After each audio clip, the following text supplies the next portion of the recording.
This is Claire, Lawyer Instructor for Education for 6.1 in Navigating the Financial Aid Network. And in this video, we will review the EFC and net cost analysis with an expert in this area, Fred Amrine. Sorry, Fred. And he is the author of a very good book for us to have. It's The Financial Aid and Beyond: Secrets of College Affordability. Fred is a fee-only financial aid planner with a boatload of experience in educational funding, financial funding and planning, retirement, investments, management, etc. This is a little bit above what we do as educational consultants, but he's going to show us how he computes the EFC and the analysis of the net costs of college. So Fred, please go ahead and show us what you got. Thanks, Claire. Thanks for the nice introduction. I'm not sure if my kids would agree with you, but it sounded really good. Good. Glad.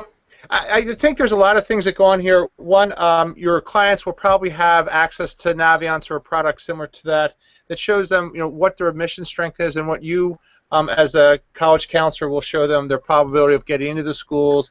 This is a picture of Naviance's scattergram. There's a few different products out there, but this gives you a feel of what the student's looking at and their attractiveness across their GPA on the y-axis and their SAT scores on the x-axis, and who got in, who didn't get in based on that probability.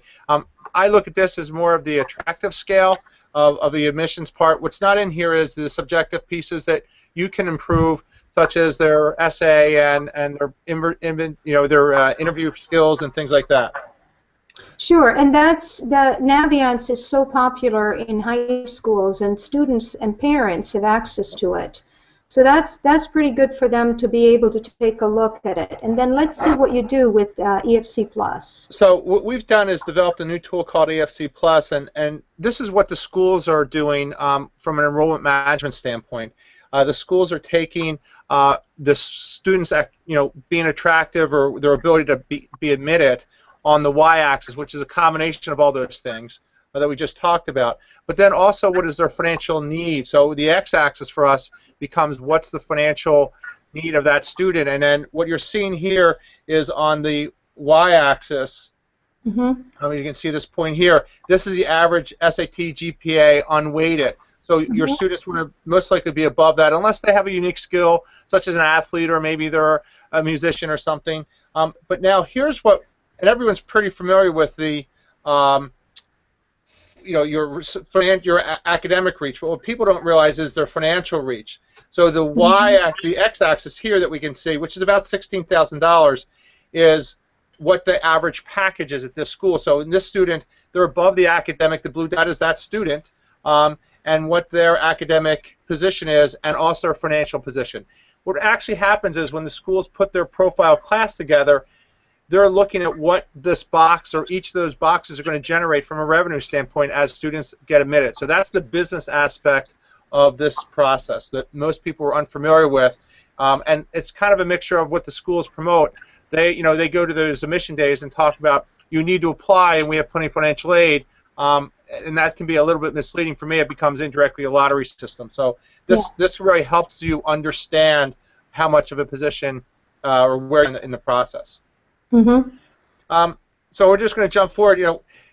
For us, when you create, most of the calculators out there will only give you one number. The FAFSA process only gives you one number. The FAFSA forecaster only gives you one number. To understand, and Claire, you've already told me that your classes already understand the process, but understanding how the positioning and strategies work for us is you have to know all four quadrants and how those numbers are brought together. In EFC Plus, we do that, but that creates, I guess, the great myth of, okay, move everything out of your kid's name into the parents.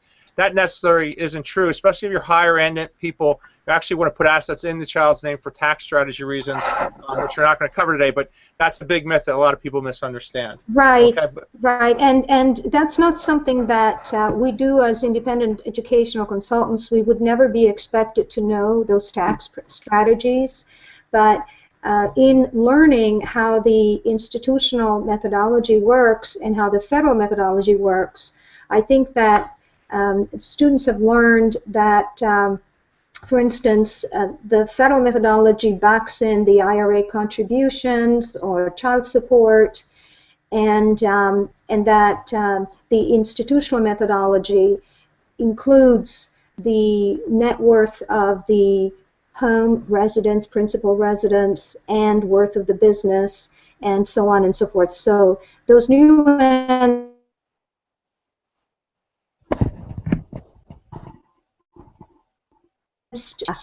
it's always good to review this. We think of it as a four-legged stool: the parent income and asset, student income and asset, and so they're right there. And I think they're through with that. They're sorting their personal feelings about the merits and fairness of the institutional methodology versus the federal methodology. But it's always good for them to see how the four quadrants work. Yep. So this is the next step. So after you understand your numbers, here's a perfect example. Understanding the process. So here we have a student that's looking at two schools. One is a $20,000 school. One is a $40,000 school. In this case, we're just using the federal methodology. You notice that the number is the same at both schools. The EFC number will be the same at every school, where if it was an institutional school, your EFC number on your institutional calculation could vary depending on where their allowances and things like that. But what was interesting here is in the first school we don't qualify for aid, but because we completed the FAFSA form, we will still qualify for the $5,500. If Bill Gates' children, if Bill Gates filled out the FAFSA form, his children would still get the $5,500. Okay, so we highly recommend, especially when you do the cash flow, that everyone does the FAFSA form. As you see, the second school is $40,000. The EFC number is the same. They have need of 15. Okay, but the school came back with a package of 12. So we have what's called a financial gap there. And within that 12, it's not going to be all free money. There's the $5,500 will be in that number. You could have work study. You could have a few other things. So it's not going to be all free money.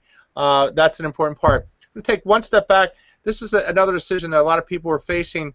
We had this year with clients is your ability to pay is becoming more and more important. We had a few divorced parents where one parent has a significantly lower EFC than the other, and we made a decision to use the higher parent's EFC just because we felt they had a better chance of getting in. So understanding your numbers and your position is also an important part. That kind of goes back to the matrix. Mm-hmm. The enrollment management. And then here's the unique part that we do in the sense that our calculator, the schools will only provide information 1 year at a time. We do a 4-year cash flow using the EFC tool. This will factor in multiple children, so if multiple children come in, your EFC number will change. It does some other things for us, and you'll see that in the next video of understanding what the true out-of-pocket cost is going to be, how you're going to finance that. But if you don't look at the net cost over the 4 years, I think that's very, very important, or it's a just a fault in the process. So that's why we've added in this 4 years. As you can see here, the years 2 and 3 in this family's case, they had a second child come in, so their EFC number is going to change, which will allow them to qualify for more aid. And when you start comparing schools side by side, you're again looking at the net cost and other factors such as graduation rates and retention rates all have to be considered as part of that process, on top of the things that you guys are experts on in academic fit and the environment and the campus life, how that fits with that child. We just do the financial side.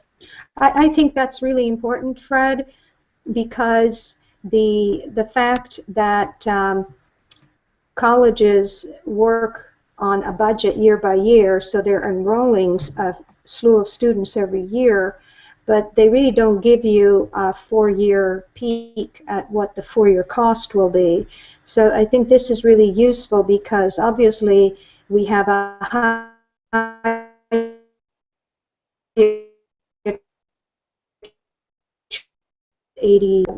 I think the national 6-year attrition rate of roadmap is planned financially for all 4 years and may in fact determine whether a student graduates from college or doesn't.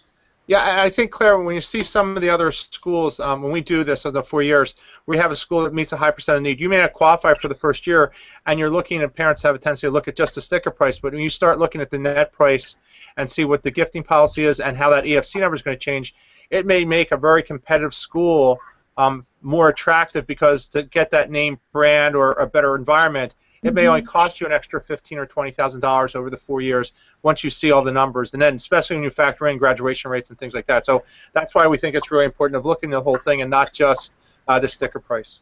Okay. Absolutely. So in our whole process, we try to get our clients to focus on the outcome, to have a favorable outcome. What's the child look like at 25? How much education they're going to need? What's the debt level is going to be? Whose debt it's going to be? That's all part of the fit. You know, again, we just specialize on the financial side, but I just think all of us collectively can, you know, provide a great bargain for parents. It's one of the most expensive and probably one of the most complicated decisions you'll make as a parent. I've just completed putting 3 through, so I fully understand this pain. Yeah. Oh, yeah. We all do. We all do, Fred. Yep. Thank you so much. Appreciate it. Right. Wonderful introduction to EFC Plus. Thank you, Fred. All right. Have a great day. Thanks. Thanks. You too. Bye.